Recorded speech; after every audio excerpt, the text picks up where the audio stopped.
Well, here's another one. Welcome back, folks. Today we are going to be attempting to get this tractor to run. This is another Farmall H, and my dad purchased this locally at an auction for quite cheap, and it's honestly not too bad especially for the price. We're not sure if it's going to be any good or not, but if it isn't, it's okay because it's got lots of good replacement parts for my H and then the M over there. So I guess we'll start with everything I notice here. So the engine spins over. I don't know whether or not it has compression. I can't test because I cannot put a hand crank on that because the pin is broke, which is unfortunate. But so that's broke. The fuel line is disconnected. You can see that. There's an inline filter on it, and for some reason I'm going to get rid of that because these really shouldn't need any inline filter. The engine has oil in it. Let's see, I should be able to get it to spin over. Just spinning. Yeah, you can see that it's spinning. It feels like it's got some compression of some sort under there, so I'm hopeful on that. The radiator is empty. You're not really going to be able to see down in there, but that is dry. So the cooling system is questionable. Obviously the front grille is missing.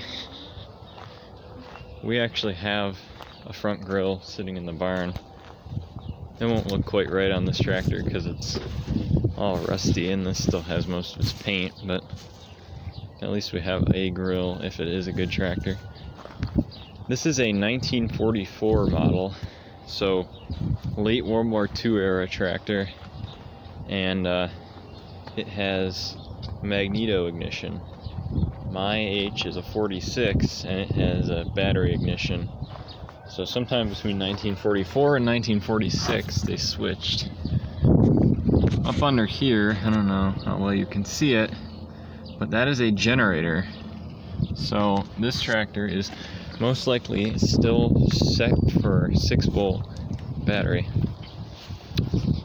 So I'm going to take the battery out of my currently non-functional Farmall Cub and put it on here.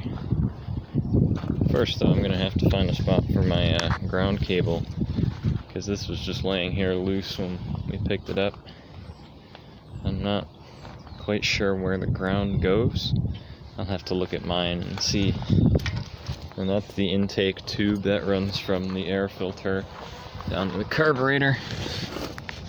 See, yeah, from up there down to the carburetor. I don't know much about the carburetor. I know the choke works.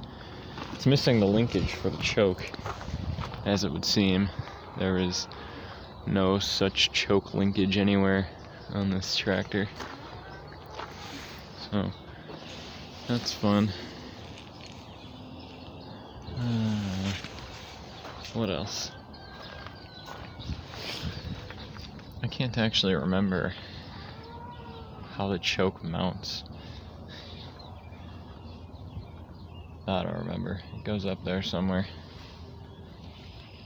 Starter, 6-volt. The 6-volt starters work with 12-volt. It doesn't matter how much voltage you put to the starter. The only thing that really needs to be worried about is some of your other electronics, like these lights. Obviously one of those lights is not original at all. Then there's these two brackets out back. There's also a cat. But these two brackets out back, I suspect that these are the remains of the mounts for a front end loader, much like the M and my H. I do believe this H also had a front end loader on it, and the reason for that is because this tractor has hydraulics, and you can see down there that the out port there has just kind of been closed up. It's just got a bunch of fittings in it to seal it up. So this tractor had to have something at one point that was hydraulically operated, and with those two brackets, it only makes sense. They're not supposed to be backwards like that, I don't think. I think they're just put like that for easier transportation, because you can't really move them properly, or move the tractor properly with them facing forward, because those would dig into the ground. PTO is interesting. It's got an old style, smaller PTO on it, but it's been obviously converted over to newer style, and it wobbles, so yeah, that's nice. The linkage is super bent up, but it does work, sort of.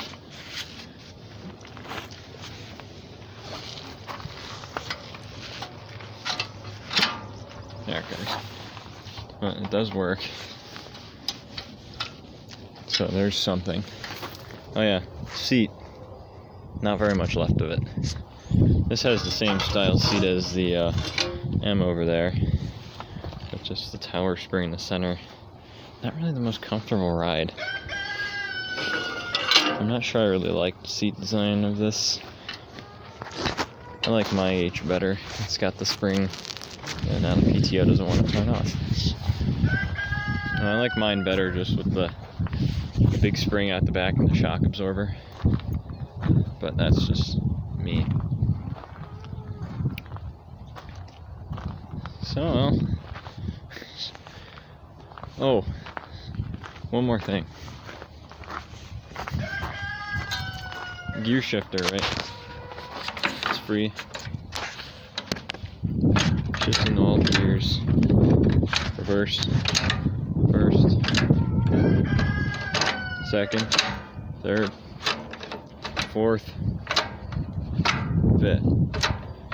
And first has an optional low gear. As you can see, you get that extra crawler gear on first. So yeah, something's not quite right with the transmission, but it should be fine. And now that that's out of the way, I say we get to work, see what it's going to take to make this thing fire up. I know I'm going to have to pop that cover off there, check the points, clean them, sand them, file them, make sure that that works. Then I'll have to go get my 6-volt battery and get it on here and just see if this thing will spin over so I can check for spark. The magneto is a big question, honestly. I'm hopeful that that's still good, but I don't know for sure. So the only thing left to do is find out, right? Then fix the fuel line, dump some gas in her. I'm probably gonna check out that carb. I don't trust it. And then we'll see if she wants to run. Alright, let's get to it. Well, I got my 6-volt battery charging up here. Apologies about any background noise. It's a bit windy today, and my dad has started to mow the lawn, so you're gonna hear that. But it's time to get into this coil here. So these are relatively simple. A clip on the top and a clip on the bottom. I say coil, I'm a magneto. Get that loose there, and let's have a look. Yeah, those are pretty chalky white. Actually not, that's actually clean metal. There's a little bit of corrosion on them, and the center contact looks a little bit iffy as well. But it should clean up alright. And then under here, I'll pop that cover off.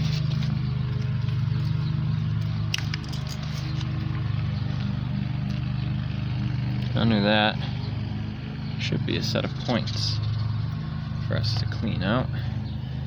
Looks like I need a screwdriver, so I'll go get that. And that screw's really on there.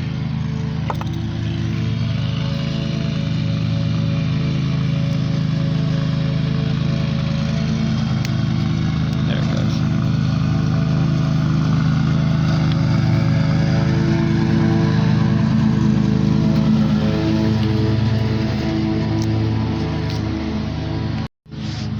Alright, well, I'm gonna put the camera down for a moment and really look at this so I can get both hands in there and really get it out. It's a little difficult recording this all with one hand since I don't really have a good place to mount a camera right now. Well, it took a fair bit of time, but all three of the screws, there's actually a third one down on the bottom there, are now out of it. That plate should come off.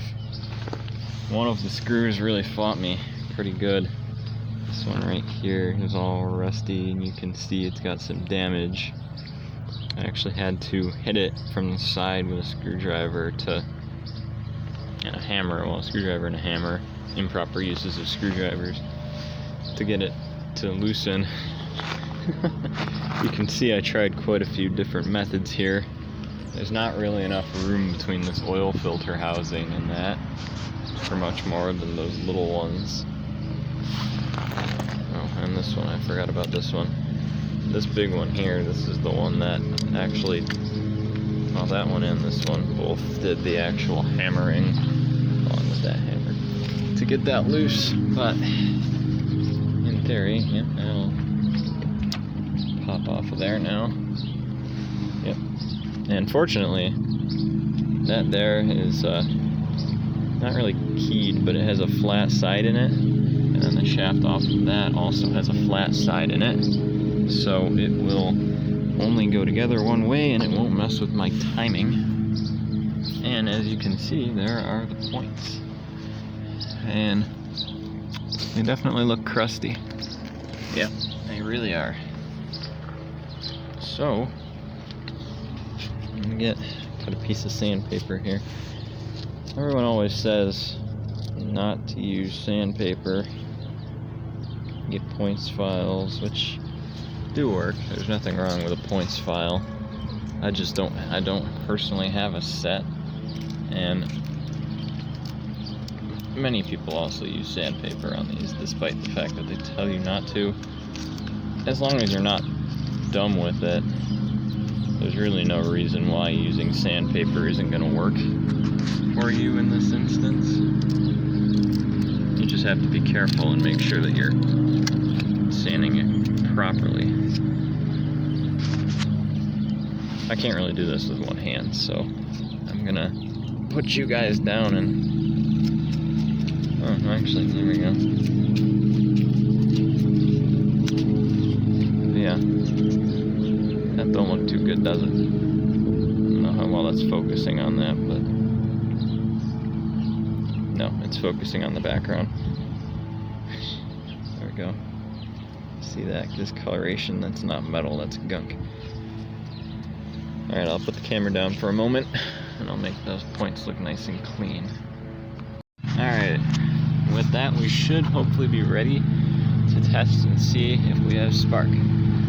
At least in this part. I got the magneto cover on top there all back together, cleaned up the contact on that, and I got the main coil wire that goes out to the distributor cap hooked in, and what I'll do is I'll take this and touch it up against like that spot there where there's no paint, and in theory, well, not in theory, if it has spark, I should be able to see a spark jump from the end of that onto the cover.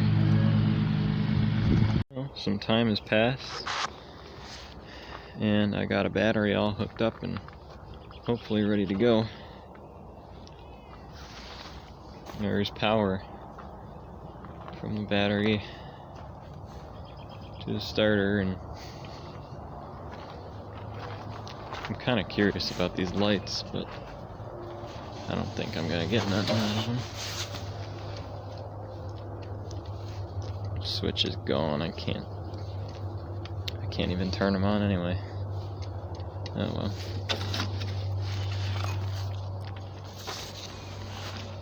I guess this would be the moment of truth. Let's see if it turns over. If it does, great. If not, we got something wrong. Ooh. It works. Nice.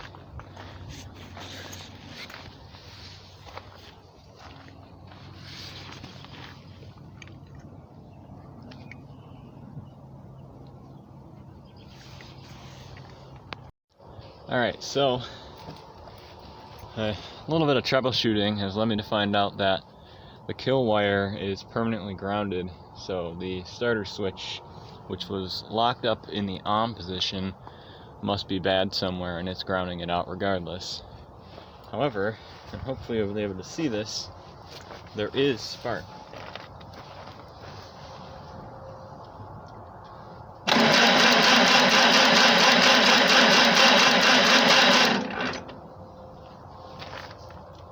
Hopefully that was visible, but there's some good strong spark coming off of that. So that's good. That means that magneto is good, which I don't see why not. It was actually in pretty good shape under there. So alright, well, with daylight quickly fading, I've got everything back together here, and I've pulled off plug 4 wire and stuck a spare plug in it. And just to make sure, we're gonna test for a little bit of spark on this plug.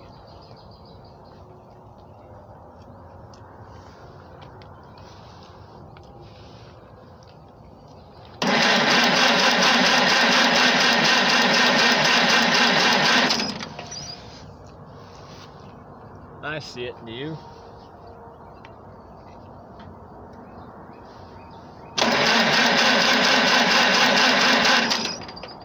Perfect.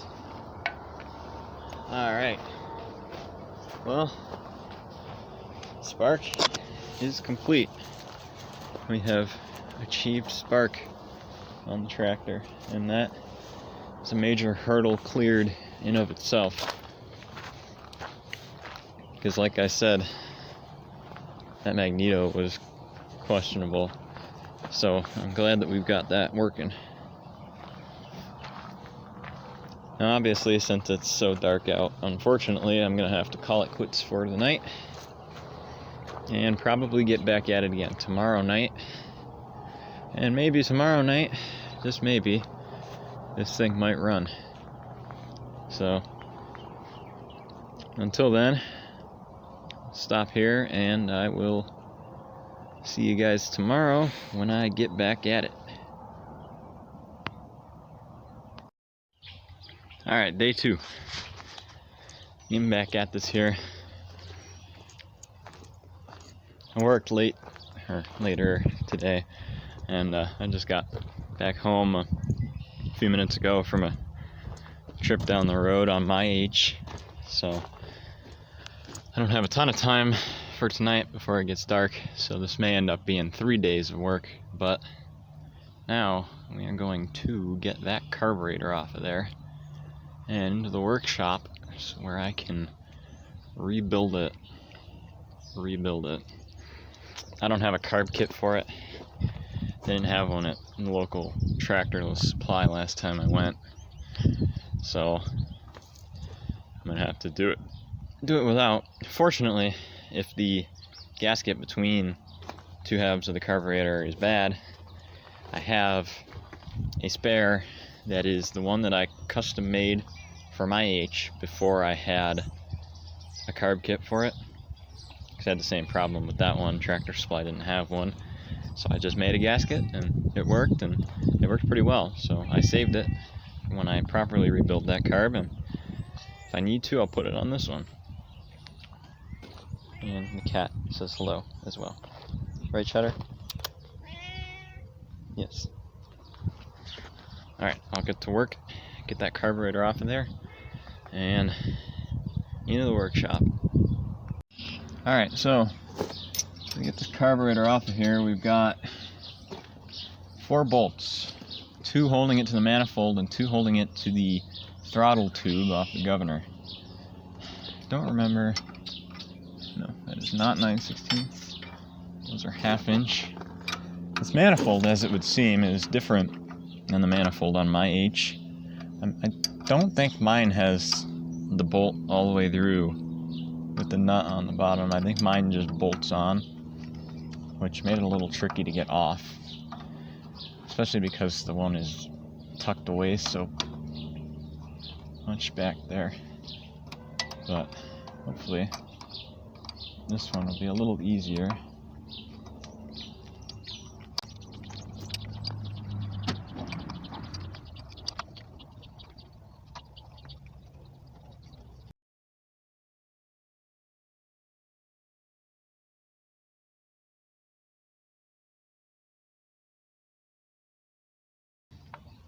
All right.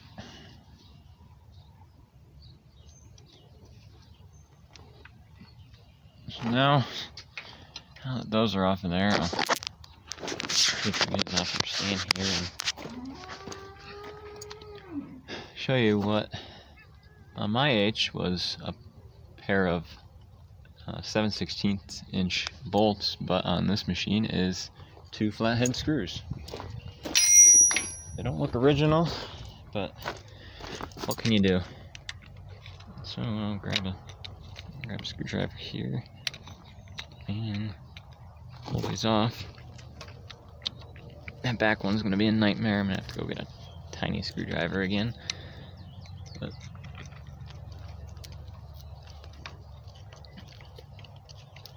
once I loosen this up, everything, this carburetor should, well, once I break the gaskets free, this carburetor will hopefully pop loose. And I'm not really steady with holding a camera, so bear with me.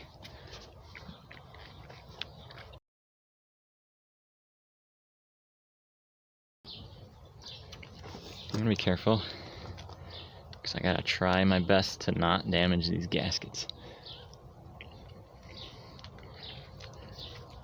Like I said, I have a gasket for the 2 halves of the carb, but I don't have a gasket for either of these, so.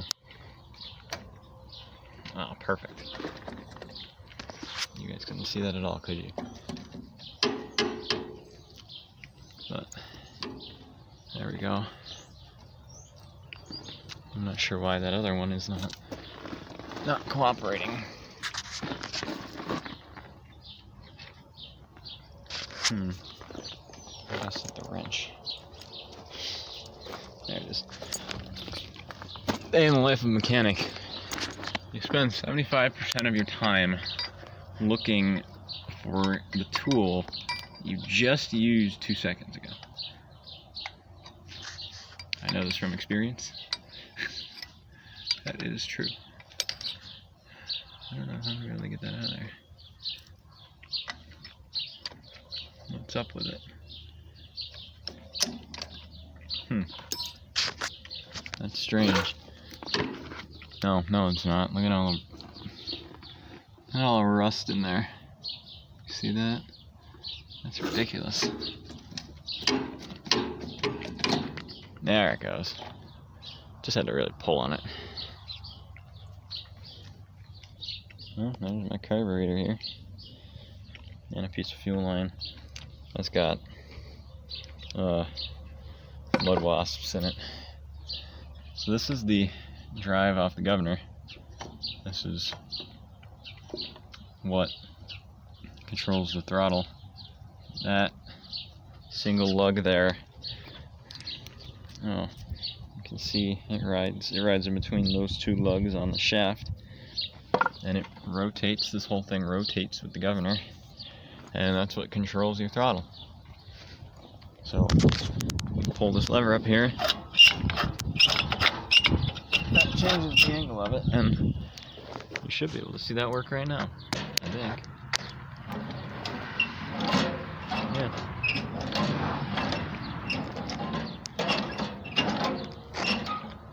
There you go. That's how that works. Anyway, now that we got that carburetor off of it, let's go into the workshop and we will get to rebuilding it. Well, here we are, back on the ever overcrowded workbench in the workshop, ready to get this thing all dismantled and cleaned up and rebuilt. So I guess the basis of this is pretty simple. Just put the carburetor, pull all the jets out, try and make marks, or not make marks, just remember what they were originally set at. Take everything out, clean it all off, take some stuff over to the wire wheel on the bench grinder there, and clean it all up, put it back together, and maybe, where is it? Here's my carb kit from the other H, my H, and if I have to, this is the gasket that I made temporarily, and it worked good, so I saved it here. If we need to, I'll use it. And then I've also got screws and some seals. Came with some spare seals and stuff. An old jet, and that's the throttle shaft. I didn't use it because it's plastic on that end is plastic, and I didn't like that, but I may actually put it on the other H, just because I think some fuel might be leaking into that governor tube, which is not a good thing. So yeah. And that, let's get to it. Set you guys up and get to work, I guess.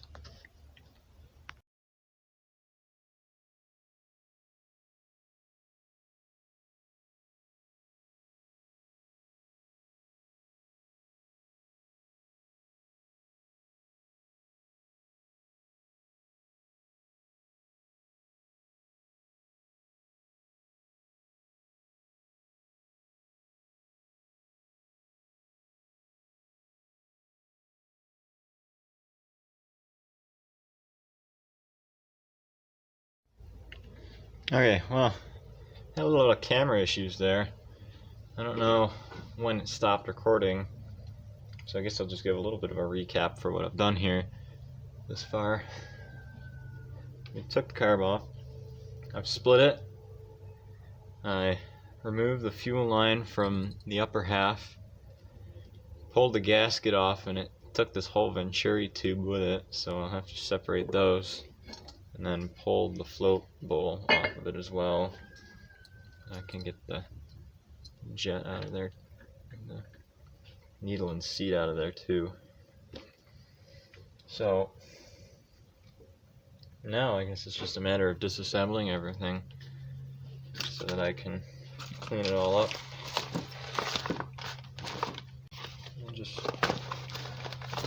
I'll stop talking for a while and get to it, I guess.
Well, with that, the carb is all disassembled. So, what's left now is to clean everything up, bring it all over to the wire wheel, and get it all cleaned up. Probably not going to record it. You guys don't really need to watch me wire brush a carburetor. It's not that interesting anyway. Well, a little while later, everything's all cleaned up, so now I'll just put it all back together, get it back out on the tractor. It's getting dark out though, so I don't know if I'm going to be able to get this done tonight. Well, it's been a couple days actually. Had a little bit of a problem, and that was this piece here broke on me, and it is only brass, but I'm suspecting that in the past someone else did some work to this carburetor and weakened it, because it's not very strong, and I barely put any force at all on it, and it just broke right off, and it broke right around the four pinholes there at the bottom, which would be the weakest point. But there's a shout out to this guy off of eBay. I bought this, so there's a shout out to him if you need this part for a Farmall H carburetor. Here you go. And yeah, there's the warning, don't over tighten it. Well, other than that, I've pretty much reassembled the whole carburetor. Just gotta put this piece in and then put the two halves back together. In order to do it, I gotta use the original one of these, but we'll get it done.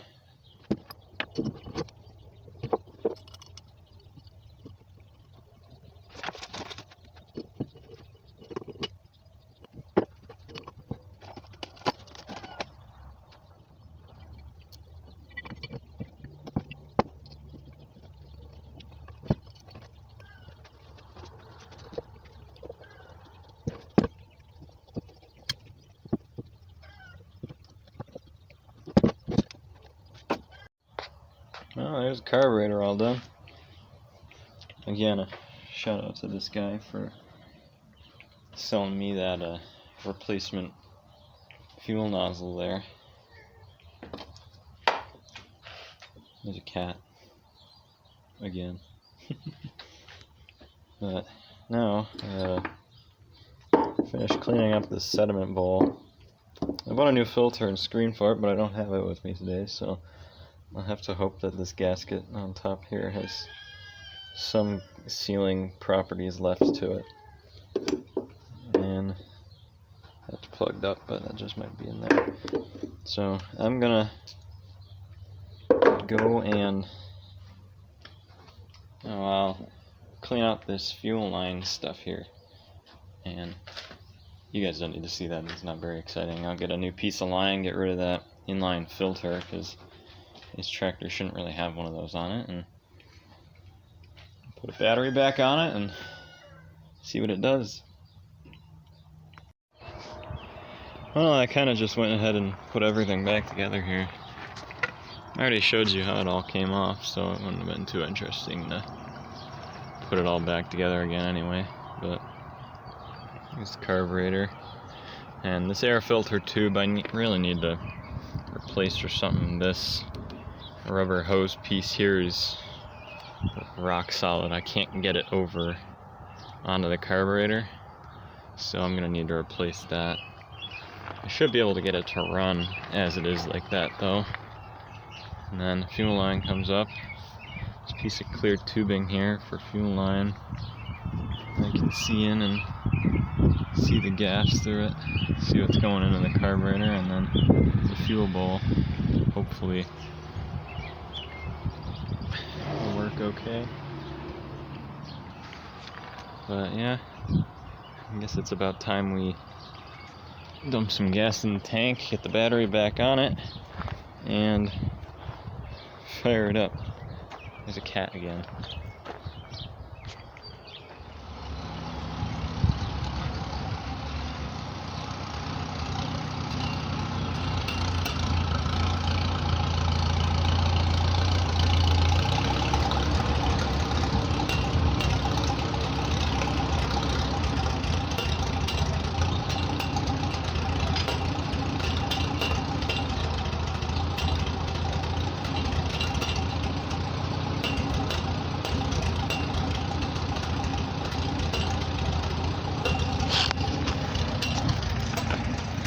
I thought I needed a bit more appropriate of a camera stand here.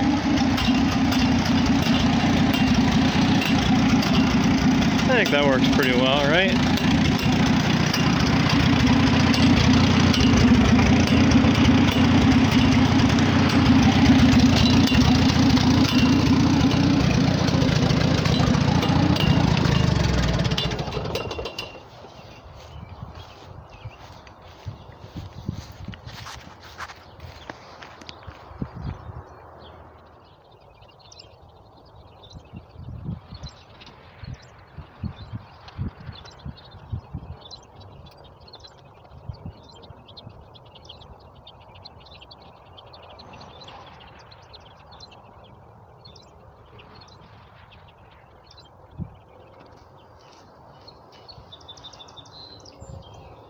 Well, unfortunately, my fuel bowl is just puking gas right out of it, so that's not going to work so well.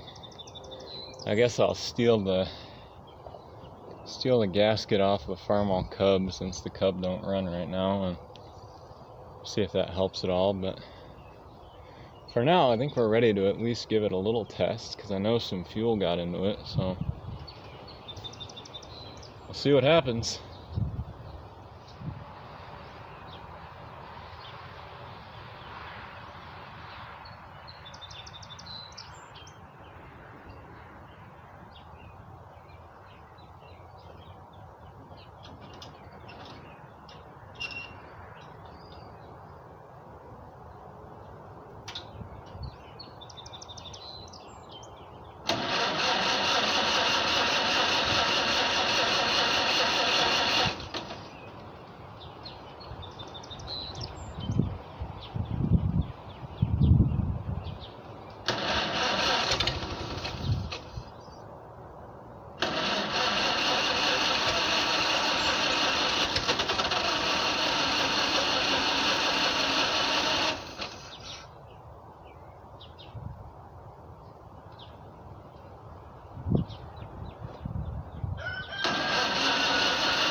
Alright, chicken, take two. I got the gasket off the Farmall Cub in there, and it's not leaking fuel all over the place. It might still be slowly dripping a little, but it's pretty slow, and it hasn't started dripping on anything yet, so it's open. There's fuel in the carburetor. We'll see what happens this time.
Oh, it ain't great, but it's alive.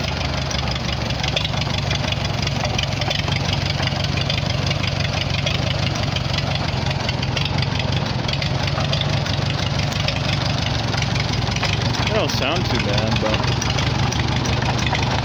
boy, there's a lot of noise from that transmission.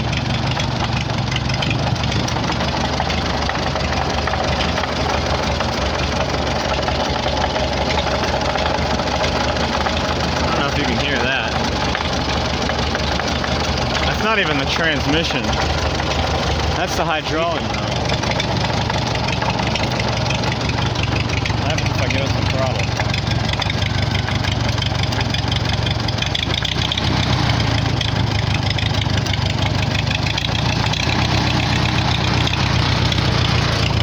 Some oil pressure. I don't think it's running on all 4 cylinders either, but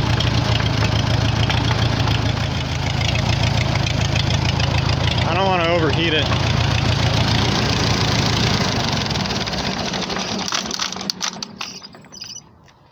Unfortunately, since I don't have any coolant in here, I gotta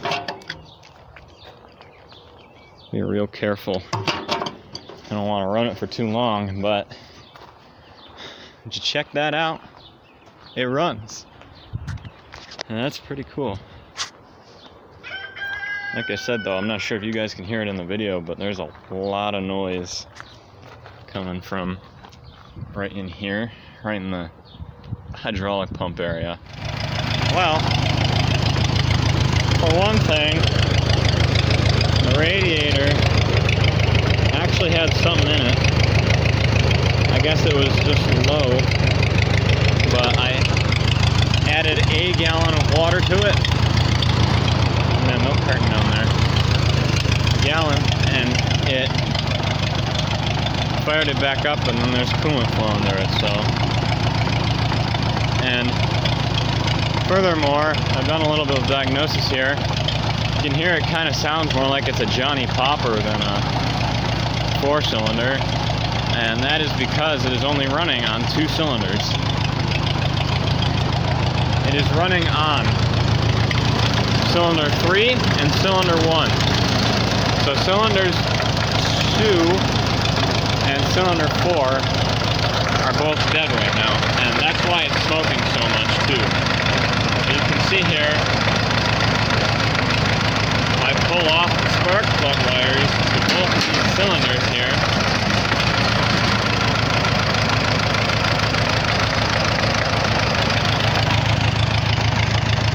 It's running exactly the same as it was.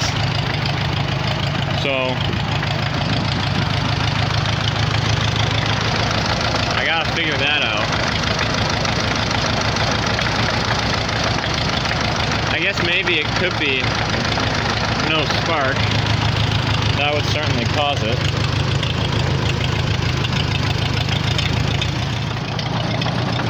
Looks like the PTO is on.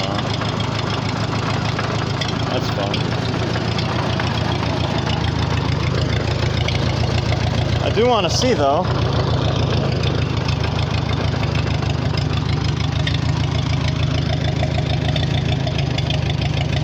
I'll sit on this really uncomfortable seat.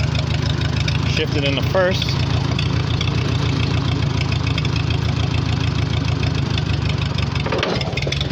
Yep. She'll move. That's good. Let's give it a little bit of throttle.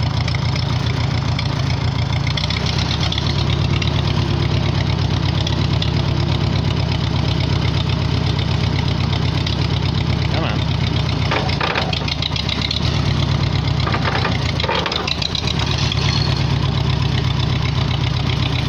That sounds crusty.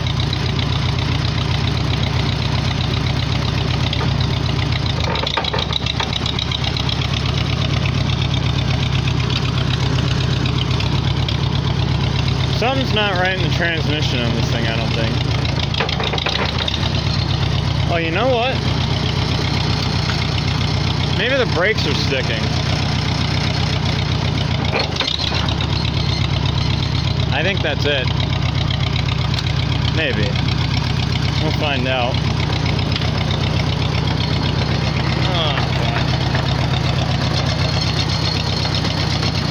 Yeah, that seat is not very comfortable. It's almost as if there's no seat there anymore.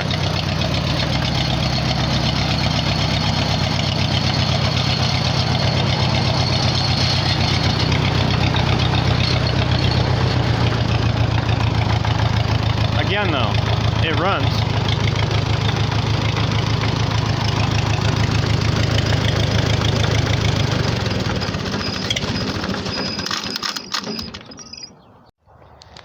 Okay, so I pulled out the 2 spark plugs that were on the cylinders that weren't firing, cleaned them up, and listen to it now.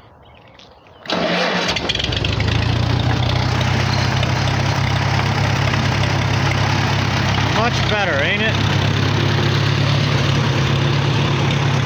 She's running on all 4.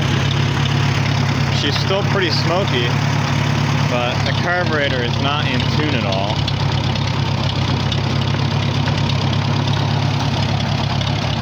She's running on all 4, so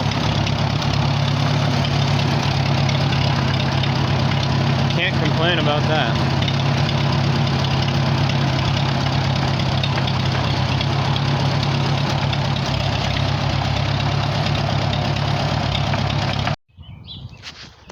Well, I threw on the grill that I had, well, not that I had, that we had laying in the barn.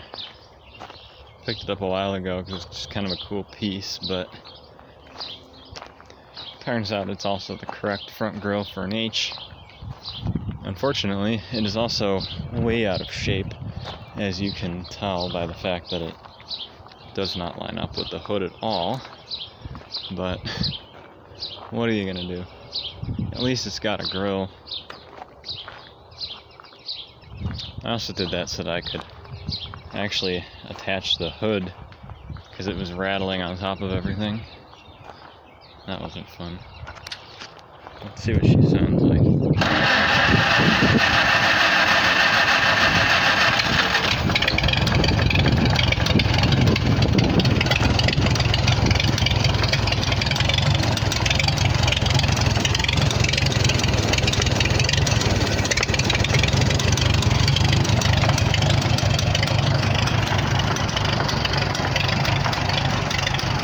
Problem is I can't choke it because there is no choke, or there is, but I don't have a choke cable.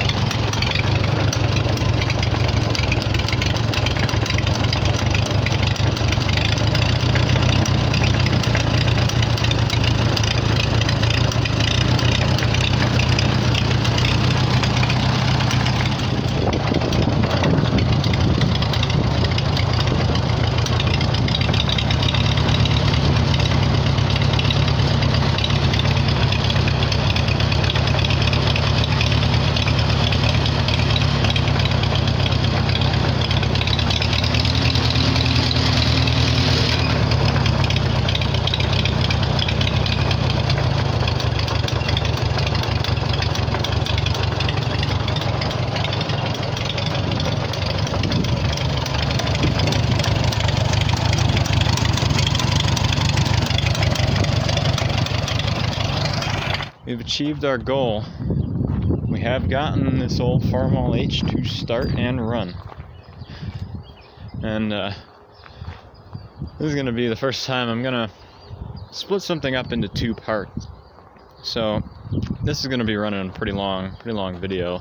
So I'm going to cut it off here because there's still a whole bunch of stuff I want to look into on it. I'm going to do a whole bunch of diagnosis on the rear end, see what's going on back there, and try and get that engine to run better, among other things. And since I'm running out of time, I may as well split it up into a second video. So I guess if you like these old machines, Farmall H's, Farmall M's, more Farmall H's, consider subscribing, leaving a like, whatever. Until next time, I will see you around, and thank you for watching.